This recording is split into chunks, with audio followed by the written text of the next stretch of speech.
अस्सलाम वालेकुम जी। अक्सर मुझसे एक सवाल किया जाता है कि मेरी ऑर्गेनाइजेशन के अंदर एम्प्लॉयज़ की परफॉर्मेंस अच्छी नहीं है और एम्प्लॉयज़ एक दूसरे से लड़ते रहते हैं और लेग पुलिंग करते हैं, एक दूसरे की परफॉर्मेंस को डाउन करने की कोशिश करते हैं। आप मुझे बताएं इस सिचुएशन से कैसे निकला जा सके। तो मैं अक्सर उन्हें बताता हूँ कि आप अपनी ऑर्गेनाइजेशन की शेयर्ड वैल्यू देखें कि वो वहाँ पर क्या है और उन शेयर्ड वैल्यूज़ के अंदर परफॉर्मेंस नॉर्म्स रख दें। अब सवाल ये पैदा होता है कि ये दो टर्मिनोलॉजीज़ क्या हैं, पहली शेयर्ड वैल्यू, दूसरी परफॉर्मेंस नॉर्म। तो मैं डिस्कस करता हूँ कि क्या है। पहली बात अगर हम डिस्कस करें कि शेयर्ड वैल्यू क्या है। शेयर्ड वैल्यू होती है कि हमने एक दूसरे के साथ मिल बैठ के जब किसी बात को शेयर किया तो दूसरे बंदे ने उसको क्या वेटेज दी, क्या वैल्यू दी। हमारी यूनिवर्सिटीज़ में, हमारे घरों में, हमारे इन्वायरमेंट में, हमारी सोसाइटी में, हमारी ऑर्गेनाइजेशन में, हर जगह पर शेयर्ड वैल्यू बहुत ज़बरदस्त तरीके से काम करती है।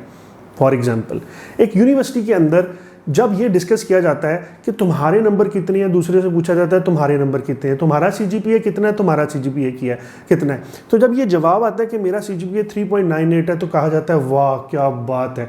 अब ये जो वाह क्या बात है ना, ये शेयर की हुई चीज़ को वैल्यू दी गई। जैसे ही इसको वैल्यू दी गई, ये शेयर्ड वैल्यू एक नॉर्म बन गई। बार बार इस प्रैक्टिस को करने से ये नॉर्म बढ़ना शुरू हो गई और सब लोगों ने इसी टारगेट को अचीव करना शुरू कर दिया।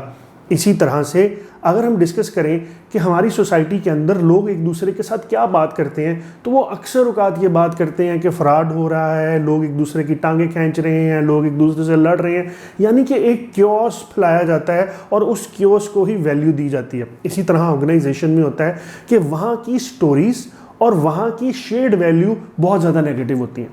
स्टोरीज कैसे, यानी डिस्कस किया जाता है कि इससे पहले फ़लाँ मैनेजर ने फ़लाँ मैनेजर का ये नुकसान किया, इससे पहले फ़लाँ मैनेजर ने फ़लाँ एम्प्लॉय का ये नुकसान किया।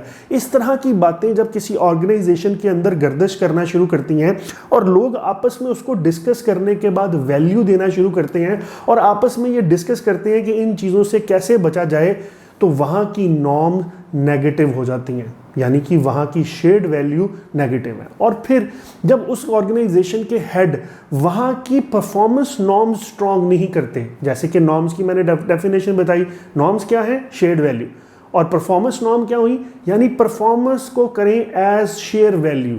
फॉर एग्जाम्पल, एक ऑर्गेनाइजेशन के अंदर सिर्फ डिस्कशन ही परफॉर्मेंस की हो रही है तो वहाँ पर बात ही परफॉर्मेंस की होगी। यहाँ पर मैं एक एग्जाम्पल आपको देना चाहता हूँ मार्क ज़करबर्ग की मूवी सोशल नेटवर्क की। अगर आप ये मूवी देखेंगे ना तो आपको इसमें बहुत क्लियरली पता लग जाएगा कि उस यूनिवर्सिटी का एनवायरनमेंट कहाँ क्या है जहाँ पर मार्क ज़करबर्ग ने फेसबुक को ईजाद किया। वहाँ का इन्वायरमेंट ये है कि हर वक्त क्लास के स्टूडेंट एक दूसरे से ये डिस्कस करते हैं कि तुम्हारा प्रोजेक्ट क्या है, तुमने क्या प्रोजेक्ट बनाया और उस प्रोजेक्ट से कितनी अर्निंग हुई, वो प्रोजेक्ट कितना मशहूर हुआ या कितना नहीं मशहूर हुआ। और फिर वो ये देखते हैं कि उस यूनिवर्सिटी में टॉप प्रोजेक्ट किसका है।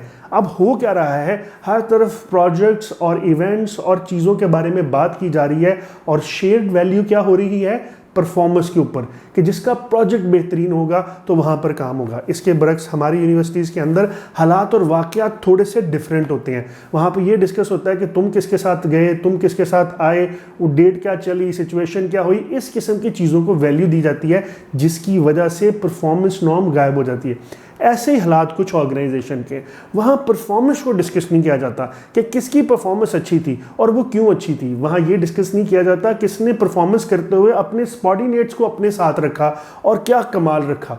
जब ये चीज़ें वहाँ डिस्कस की जाएंगी, ऐसी स्टोरीज उस ऑर्गेनाइजेशन के अंदर फैला दी जाएंगी इंटेंशनली, तो वहाँ पर बातें भी ऐसी होंगी, हालात भी ऐसे होंगे, लोगों को वैल्यू भी ऐसे ही दी जाएगी और लोग अल्टीमेटली आहिस्ता आहिस्ता आहिस्ता उस सिचुएशन को एक्सेप्ट करना शुरू कर देंगे। तो इसी तरह से अगर आप चाहते हैं कि आपके ऑर्गेनाइजेशन में एम्प्लॉयज़ की परफॉर्मेंस अच्छी हो और आप ये समझ रहे हैं कि इस वक्त वो अच्छी नहीं है, तो थोड़ी सी रिसर्च कीजिए, आपको पता लग जाएगा कि आपकी ऑर्गेनाइजेशन की शेयर्ड वैल्यूज़ बहुत ज़्यादा नेगेटिव हो चुकी हैं। अगर आप चाहते हैं कि वो पॉजिटिव हो तो आप खुद इनकलकेट करें, आप छोटे से इवेंट रखें जिसमें आप अप्रिशिएट करें, शाबाशी दें हर उस बंदे को जिसकी परफॉर्मेंस अच्छी है। और ना सिर्फ ये कि उसकी परफॉर्मेंस अच्छी है, बल्कि ये कि वो अपनी परफॉर्मेंस के साथ साथ अपने सबॉर्डिनेट को भी साथ रखता है। जब मैं उसको अपने कमरे में बुला के शाबाशी देता हूँ तो मुझे ये नहीं कहता कि सब कुछ मैंने किया, वो ये कहता है कि मेरे सबॉर्डिनेट ने भी साथ किया। जब ये वाली चीज़ें, आप इन चीज़ों को वैल्यू देना शुरू करेंगे, ये ऑटोमेटिकली मार्केट के अंदर शेयर होना शुरू हो जाएंगी, आपकी ऑर्गेनाइजेशन के अंदर शेयर होना शुरू हो जाएंगी। और इसको बनाने में 6 महीने साल लग सकते हैं, आपको कंटिन्यूसली इसके ऊपर काम करना पड़ेगा। लेकिन एक दफ़ा आपकी शेयर्ड वैल्यू और आपकी परफॉर्मेंस नॉर्म स्ट्रांग होगी तो आपकी ऑर्गेनाइजेशन की परफॉर्मेंस, उसमें काम करने वाले बंदों की सोच ऑटोमेटिकली पॉजिटिव होगी और वो बेहतरी की तरफ जाएंगे। और उसमें मौजूद कम नेगेटिव लोग, यानी जो तादाद में कम है लेकिन नेगेटिव बहुत बड़े हैं, उन लोगों की शनाख्त जल्दी होती जाएगी और आपको टाइमली उनके बारे में कोई डिसीजन लेना पड़ेगा। उम्मीद करता हूँ आज के लेक्चर का आपको फ़ायदा होगा। मिलते हैं नेक्स्ट 5 मिनट क्लास में। अल्लाह हाफिज़।